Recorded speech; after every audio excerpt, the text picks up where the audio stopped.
प्रिय छात्रों नमस्कार। एनसीईआरटी गणित कक्षा 10वीं में आपका स्वागत है।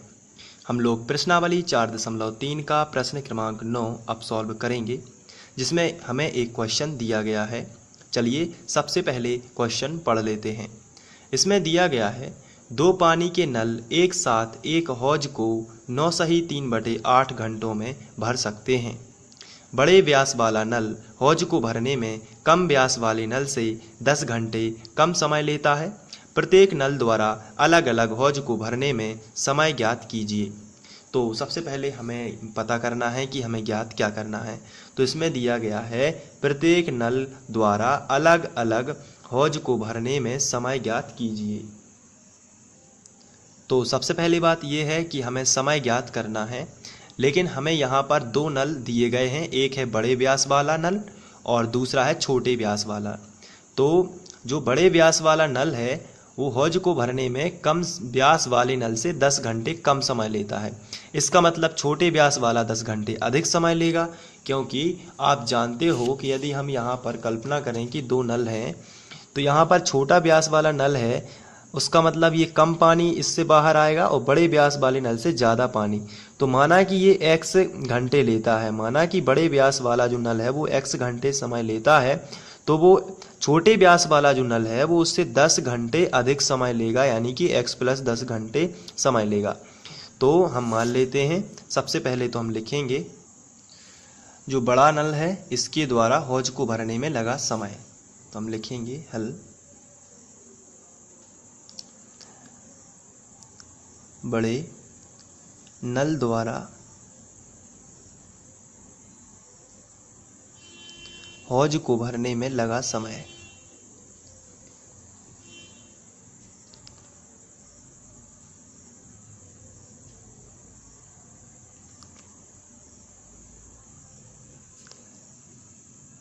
लगा समय बराबर x घंटा मान लेते, x घंटे। और छोटा नल है वो इससे 10 ज़्यादा घंटे लेता है, क्योंकि कम पानी निकलता है। तो हम लिखेंगे छोटे नल द्वारा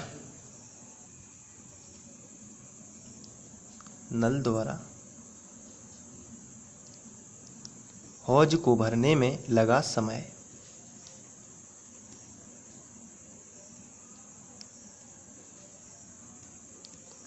लगा समय। तो यहाँ पर छोटा नल जो है वो समय ज़्यादा लेता है, इसलिए आप यहाँ पर लिख सकते हो x + 10 घंटे। तो इसके बाद आपको ध्यान रखना है, कुछ बातें मैं आपको यहाँ पर बता देना चाहता हूँ। इस क्वेश्चन को सॉर्ट आउट करने के लिए आप एक छोटी सी ट्रिक याद रख सकते हैं, भाग बराबर 1/समय। इसका मतलब अगर हम चाहें तो हौज का जो भाग है वो कितना भर चुका है, इसके लिए आपको 1/समय करना पड़ेगा। और यहीं से हम एक और फार्मूला बना लेते हैं, समय को ऊपर पहुंचा देंगे और भाग को नीचे, तो समय का एक नया फार्मूला आएगा 1/भाग। तो इसका हमें बाद में ज़रूरत पड़ेगी इसकी। तो अभी केवल आपको देखना है कि भाग बराबर 1/समय होता है या समय बराबर 1/भाग हो सकता है, यानी भाग को हम समय में चेंज कर सकते हैं और समय को हम भाग में चेंज कर सकते हैं। तो यहाँ पर आप देख रहे हैं कि बड़े नल द्वारा हौज को भरने में जो समय लगता है वो x घंटे लगता है। तो इससे हम ये पता कर सकते हैं कि हौज का कितना जो भाग है वो भरेगा 1 घंटे में। तो हम लिखेंगे, तो बड़े नल द्वारा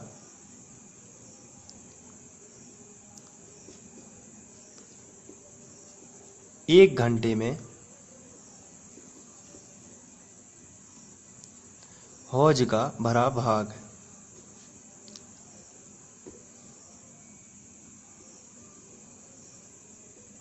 तो 1 घंटे में हो जाएगा 1/x। तो ये क्या आ गया, भाग आ गया। तो छोटे नल द्वारा, इसी प्रकार छोटे नल द्वारा आप लिखोगे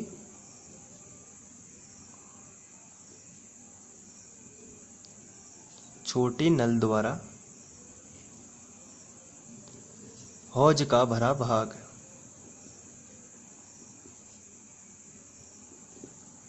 तो क्या आप बता सकते हैं, तो 1 के बटे में कर देना है तो भाग बन जाएगा, समय जो है वो भाग बन जाएगा 1/x + 10, ये बन गया भाग।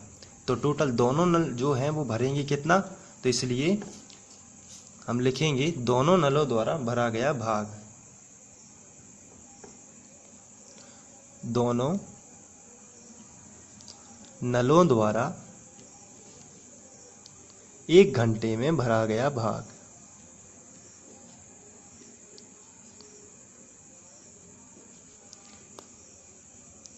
तो दोनों नल भरेंगे तो दोनों का प्लस कर देंगे, यानी 1/x प्लस 1/x+10। तो इनका एलसीएम आएगा, वो आएगा x और x+10 दोनों ही। अब ये x कैंसिल हो जाएगा तो इसका इसमें भाग जाएगा तो ये कैंसिल हो जाएगा, तो क्या बचेगा x+10। x+10 का 1 में गुणा होगा तो आएगा x+10। प्लस है तो यहाँ पर आप प्लस लगाओगे, x+10 और x+10 भी कैंसिल हो गया तो कितना बचा x का गुणा 1 में करोगे तो आएगा x एकम x। तो आप इसको लिख सकते हो 1x और 1x 2x प्लस 10 बटे x और x+10। तो यहाँ पर आप इस तरीके से इसको लिख सकते हो।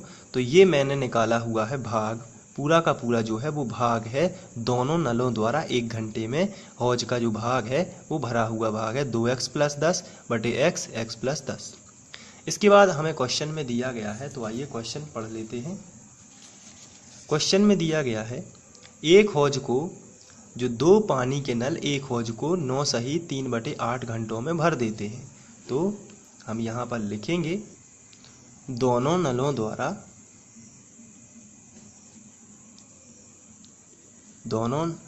द्वारा हौज को भरने में लगा समय। हौज को भरने में लगा समय।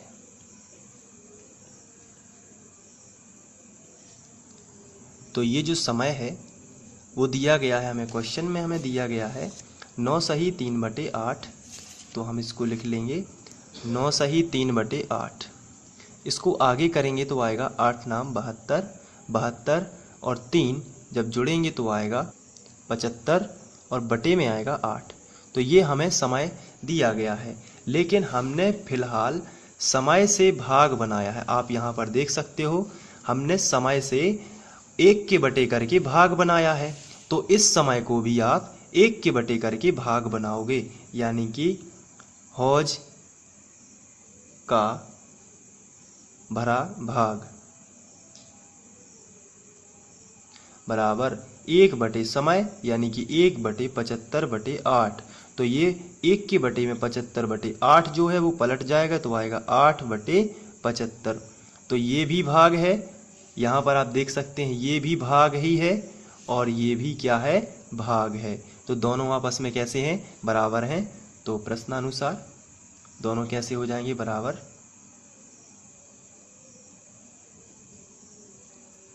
या आप इसको समीकरण 1 बना सकते हो और इसको समीकरण 2 बना सकते हो। तो आप लिखोगे समीकरण 1 व 2 से। इस तरीके से भी आप इसको सॉर्ट आउट कर सकते हैं, समीकरण 1 व 2 से। तो ये भी भाग है और ये भी भाग है, तो दोनों बराबर। तो 2x + 10, इसको आगे करते हैं 2x + 10 बटे x + 10 बराबर, इस तरफ था 8/75। तो दोनों भाग आपको बराबर कर लेना है। अब इसके बाद आप तिर्यक गुणा करोगे तो उसके पहले हम x का गुणा इसमें कर देंगे। तो आएगा 2x + 10 बटे, यहाँ पर x का गुणा इसमें करेंगे तो आएगा x² + 10 का x में करेंगे तो आएगा 10x बराबर 8/75। अब तिर्यक गुणा कर देते हैं। तो 8 का x में होगा तो आएगा 8x² प्लस 8 दाम 80 आएगा, 80x बराबर 75 का 2 में करेंगे तो आएगा 75 दूनी। या फिर आप इसको थोड़ा सा सॉर्ट आउट कर लेंगे, हम यहाँ से फिर से स्टार्ट करेंगे।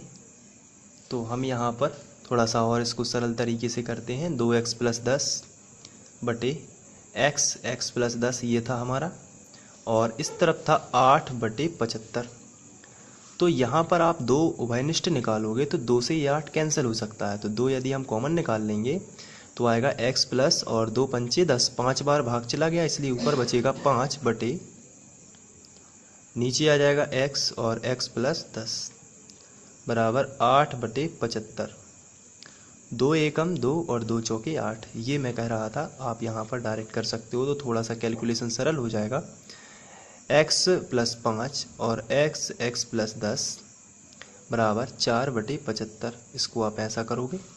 अब आप तिर्यक गुणा कर सकते हो, तो सबसे पहले तो इसका इसमें कर देते हैं 4 का, तो पहले गुणा कर लेते हैं। तो x प्लस 5, x का x में करोगे तो आएगा x वर्ग, प्लस x का 10 में करोगे तो आएगा 10x बराबर 4/75। अब हम कर देते हैं तिर्यक गुणा। तो 4 का गुणा x वर्ग में करोगे तो आएगा 4x वर्ग प्लस 4 धाम 40x बराबर 75 का x में करोगे तो आएगा 75x और 75 का 5 में करोगे तो आएगा 375। इस तरीके से चलिए इन दोनों का पक्षांतर इस तरफ कर लेते हैं। तो मिलेगा 4x वर्ग प्लस 40x माइनस 75x और माइनस 375 बराबर 0। यहाँ पर आप देख रहे हैं कि हम x में से घटा सकते हैं, तो 75 में से 40 हम घटा देंगे तो 35x। तो हम यहाँ पर 35x, चूँकि माइनस की संख्या बड़ी है थी इसलिए हम माइनस लगाएंगे, और माइनस 375 बराबर 0। अब इसके बाद हम आगे बढ़ेंगे। तो यहाँ पर एक वर्ग समीकरण आपको प्राप्त हुआ है, और वर्ग समीकरण को हम सूत्र विधि से हल कर सकते हैं यदि आप इसको तोड़ नहीं पा रहे हैं। तो यहाँ पर a का मान आपको मिलेगा 4, b का मान मिलेगा -35 और c का मान मिलेगा -75, 375। तो हम सूत्र विधि का सूत्र लगाएंगे। तो सूत्र होता है x बराबर -b plus minus under root b² minus 4ac upon 2a। इस तरीके से आप इसको करोगे तो x बराबर आएगा -b की जगह पर आप रखोगे -35। इस तरीके से प्लस माइनस लिखा है तो आप यहाँ पर प्लस माइनस लगा दीजिए, अंडर रूट b²। b का मान कितना है -35, तो आप यहाँ पर लिखोगे -35 और वर्ग लगा है तो आप यहाँ पर वर्ग लगा दीजिए, क्योंकि b का वर्ग लिखा है, माइनस है तो -4 लिखा है। सबसे पहले 4, a का मान है 4, आप ब्रैकेट में a का मान रख दोगे और c का मान है -375, तो आप यहाँ पर रखोगे -375 ब्रैकेट बंद, और इस करणी को थोड़ा सा बढ़ा दोगे। नीचे 2 गुणित a का मान है 4, तो आप यहाँ पर रख दोगे 4। तो x बराबर आपको मिलेगा माइनस माइनस प्लस हो जाएगा और 35 ही आएगा, तो प्लस लिखा नहीं जाता, प्लस माइनस जो 35 है इसका वर्ग हम निकाल लेते हैं। इसके लिए हम 35 गुणित 35 कर लेते हैं। तो 25 की 5 हासिल आएगी 2, 5 3 15 और 2 17 आ जाएगा। इसके बाद नीचे क्रॉस और 5 15 की 5 हासिल आई 1, 3 का 9 और 1 10, तो ये 5 7 5 12 की 2 हासिल आ जाएगी 1 1 और 1 2 1, यानी 1225।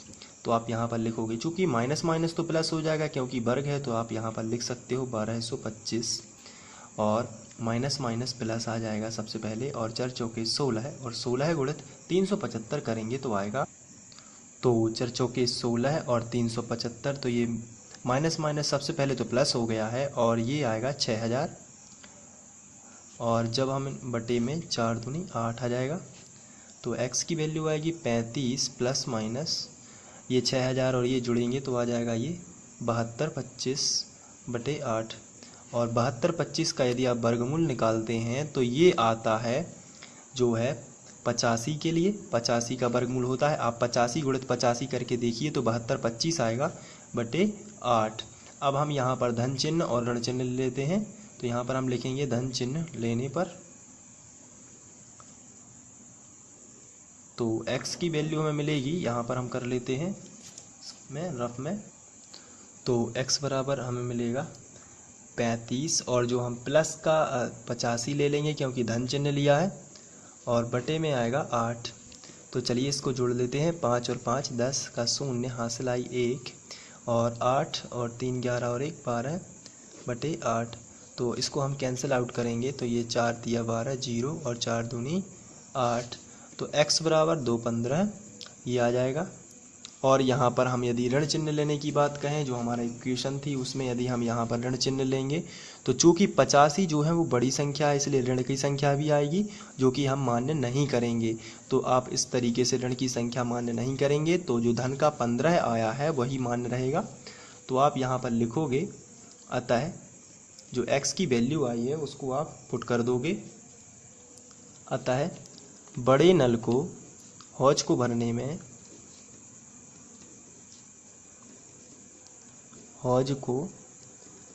में 15 घंटे लगेंगे, जबकि छोटे नल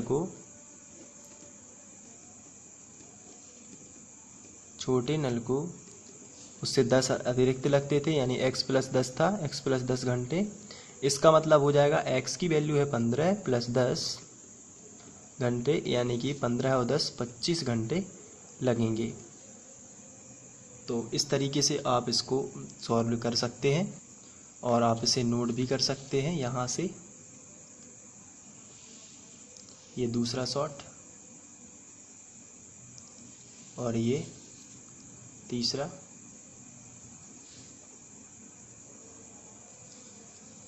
इसके बाद ये चौथा शॉट, ये पांचवा, ये छठवां और इसके बाद आ जाएगा सातवां शॉट और ये आठवां। तो आशा करता हूँ ये वीडियो आपको पसंद आया होगा, और चूँकि ये बड़ा सवाल है, थोड़ा सा डिफ़िकल्ट था, तो यदि आप इसको 1-2 बार करेंगे तो ज़रूरत से आप इसको बहुत ही आसानी से कर सकते हैं और आप अपने हिसाब से इसको हल कर सकते हैं। तो थैंक यू।